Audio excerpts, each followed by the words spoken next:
They lie. They have stolen an estimated $600 billion of intellectual property, and they are now thinking of attacking the United States, not only in the East, but possibly in our home country. It is a frightening scenario. So why are our leaders blind to this growing military menace and its ominous threat to America? Take a look.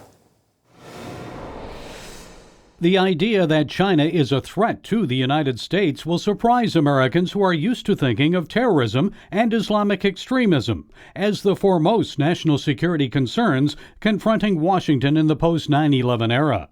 The reality, says veteran investigative journalist Bill Gertz, is that Beijing and Red China pose an existential threat to our national security of the sort not seen since the days of the Soviet commissars.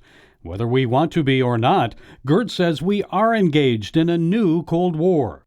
In his new book, Deceiving the Sky, Inside Communist China's Drive for Global Supremacy, Gertz lays bare the Chinese ambition to dominate the 21st century, both militarily and economically, and how China increasingly views the United States as an adversary to defeat. Well, author and journalist Bill Gertz joined us now from Washington. Bill, the whole idea of deceiving the sky, Sun Tzu, he said, we're going to fake them out with so much propaganda they won't see what's really going on the ground. How have they been deceiving us?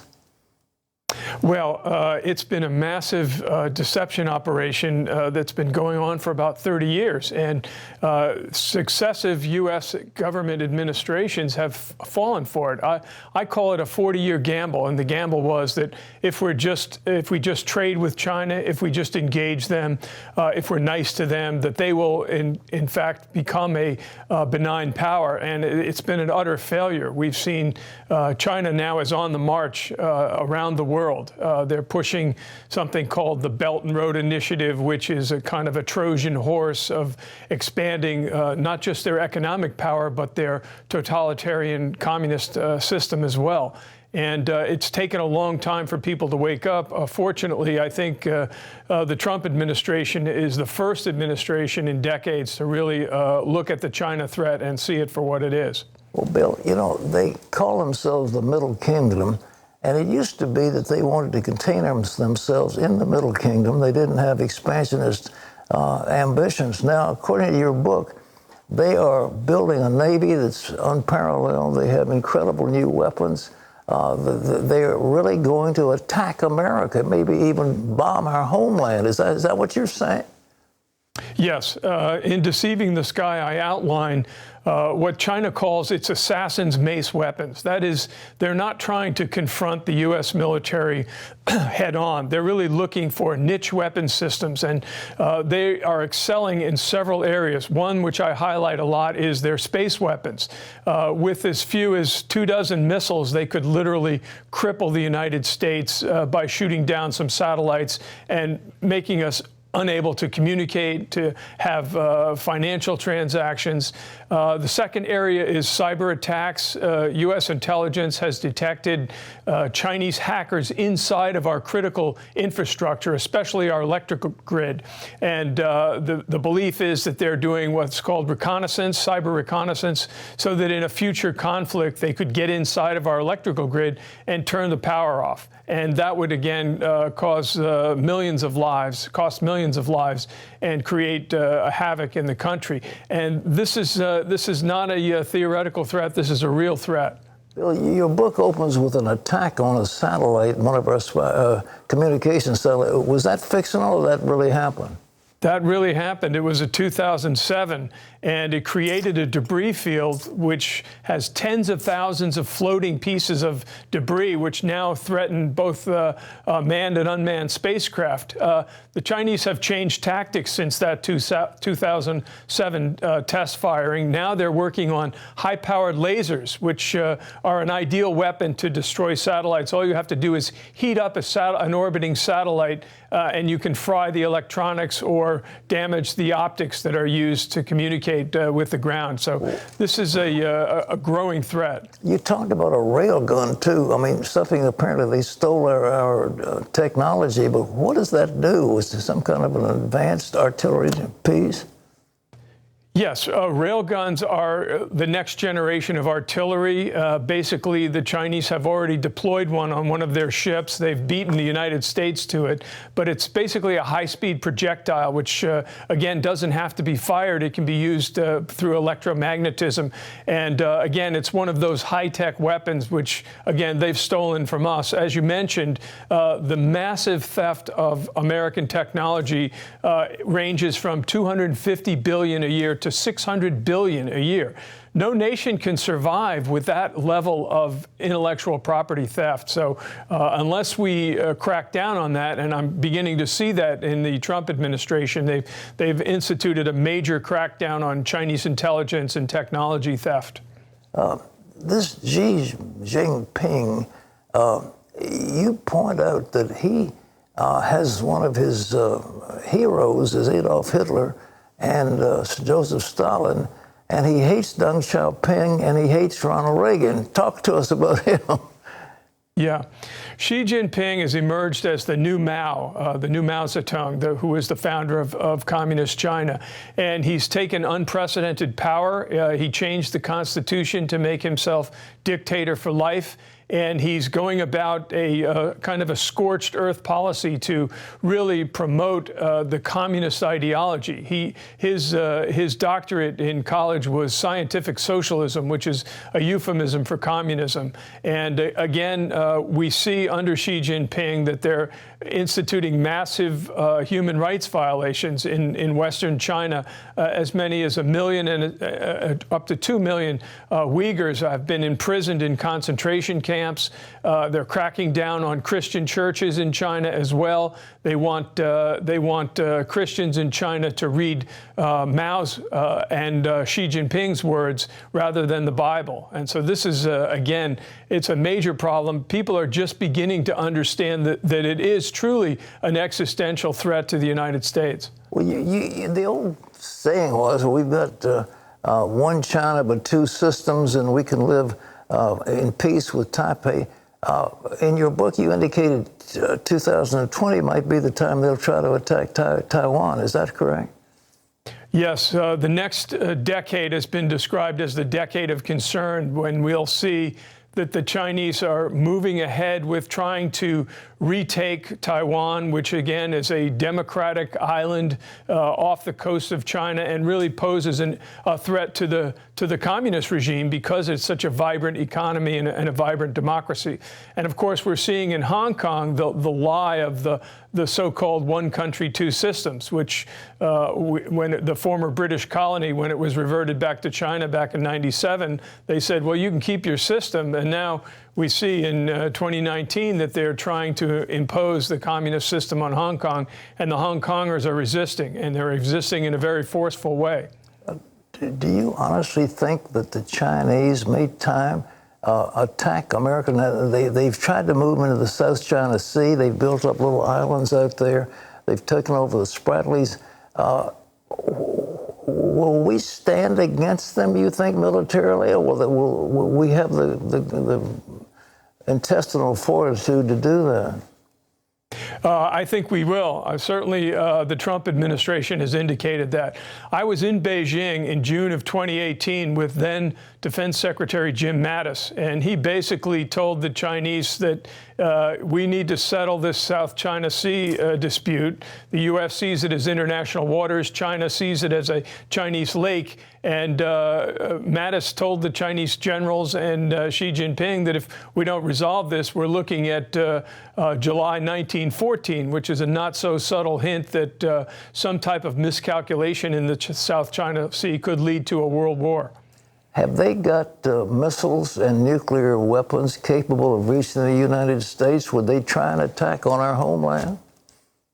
Well, they claim that their nuclear policy is no first use, but the Pentagon has questioned that policy. They have developed a massive nuclear arsenal. It's in something that's called the Great Underground Wall, some 3,000 miles of tunnels where they have production facilities and storage facilities, and they have an array of missiles of all ranges, from short range to long range missiles. They're just beginning to deploy a new DF-41 missile, which will have 10 warheads, which represents a large increase in their nuclear arsenal. The Trump administration has been trying to get China to enter into arms negotiations, to try and do that with the Russians as well, and the Chinese have said no thanks. Any discussion of our nuclear capabilities would undermine the deterrent value. So again, this is, again, you talk about an existential threat, some type of miscalculation from one of the PLA generals, and yeah, we could see a major conflict in the future. Well, in your book, you indicated there might be a possibility of seeing the unrest in China that might overthrow the repressive regime that's now in charge? Yes. I think that, you know, going back to the Cold War, few intelligence people predicted the collapse of the Soviet Union. I think there's similar type of instability developing in China right now. Under Xi Jinping, he's instituted a massive purge of both military and party leaders, and I think that that has created a kind of an underlying sense of instability. And yeah, I could see the regime being overthrown very suddenly and without warning. So again, we don't have really good intelligence there. As I outlined in Deceiving the Sky, back in 2010, the CIA lost as many as 30 of its recruited agents because of a traitor in the CIA and a breakdown of their agent communication system. You know, I was in Korea, and the Chinese came in. You remember that Yalu River and all that stuff? They came in blowing bugles and fighting. They have a massive, massive army. And if they have North Korea linked in with them and so forth, I mean, the United States and its allies can be very vulnerable. And I don't know, again, if we have the intestinal fortitude to stand up, because you remember they sacked MacArthur because he said we've got to, you know, go over and put a barrier to North Korea, but we didn't do it. And so now we've got little Kim Jong-un with his missiles. So are the Chinese going to work, you think, with the North Koreans in some kind of a move like that? Well, yeah, you mentioned the Korean War. That was really the last time that the Chinese were engaged in a major ground conflict. Since that conflict in the 50s, they've shifted tactics. They're not going for ground forces. They're going for missile forces and anti-satellite weapons and cyber attacks and submarine warfare. Those are the areas that they're going in. And they do have a defense relationship with North Korea. China frequently tells the United States in its official meetings that it really doesn't control North Korea, but that nobody's fooled by that. It's clear that Beijing is totally in control and could control North Korea if it so chose to do, just by cutting off oil and energy resources to North Korea. You know, this book, if anybody reads it carefully, can scare the living daylights out of you. I don't know if you intended to wake up America that way, but if there is bad a threat, we've been focused on Turkey, we've been focused on the Middle East, and this monster has risen in the midst. You know, I've predicted, and I've seen the old days of the Christians. I've been over there. We've done humanitarian work all over China. And I thought it was going to become the largest Christian nation on earth. But Xi is tearing down churches and persecuting Christians. What do you think about that Christian underground? Do you have any knowledge of that? Well, you know, for a long time, there was a slight accommodation. The regime kind of tolerated the underground church, which includes millions of believers. And that's changing now. Under Xi, again, they've instituted new ideological guidelines. They're really pushing Chinese communism again. That's one of the deceptions that China has put on the world that they're not really communists, that they're somehow state capitalists, and that's not true. I spend a lot of time in Deceiving the Sky highlighting that they're atheistic communists and they're true believers in that ideology. And again, if China becomes the dominant power in the world, it's going to be a really dangerous place to live. One last question. Do you think it's going to happen? I think that it's possible that through peaceful means we could bring about a reform in China. We need to get rid of the Communist Party of China. It's kind of like a mafia-like organization right now, totally corrupt and run by a few major crime families. I think if the U.S. government would do a white paper and really expose the true nature of the Communist Party of China, I think that would go a long way towards bringing about some real change over there. Well, I hope you're right. But Bill, this book is incredible. Deceiving the Sky, ladies and gentlemen. The weapon systems, the cyber warfare against us. And by the way, they hacked in, I think you said several million of our key people, that they have the bios of the personnel office of our key leaders, and they know how to manipulate all of them. Is that correct? Yeah, they are very good at taking big data, which they've stolen from the U.S. government. The Office of Personnel Management, several years ago, they stole 22 million records of all of our classified law enforcement, military, and intelligence people. They're using that now as part of their cyber and espionage efforts. And it's, again, the intelligence threat from China is one of the most serious problems facing the country. The good news is the Justice Department is right now engaged in a massive crackdown on Chinese spying. On almost a weekly basis, we're seeing arrests of Chinese technology thieves and Chinese spies. Bill Gertz, thank you. The book, ladies and gentlemen, is called Deceiving the Sky. Wow, that's Sun Tzu, how you can deceive the sky and fool these people. I had thought in myself that under Deng Xiaoping, to be rich is glorious. They were having a renaissance, and we've been working over there for years in China, and there's been a warmth and openness. And now the crackdown, it just breaks your heart that they're actually bulldozing churches, and the Uyghurs it's like ethnic cleansing. Much worse than we really thought, I think. Oh, unbelievable. This book, it's published somewhere or other. Somebody puts it up. You can find it where books are sold. Bill Gertz, amazing story.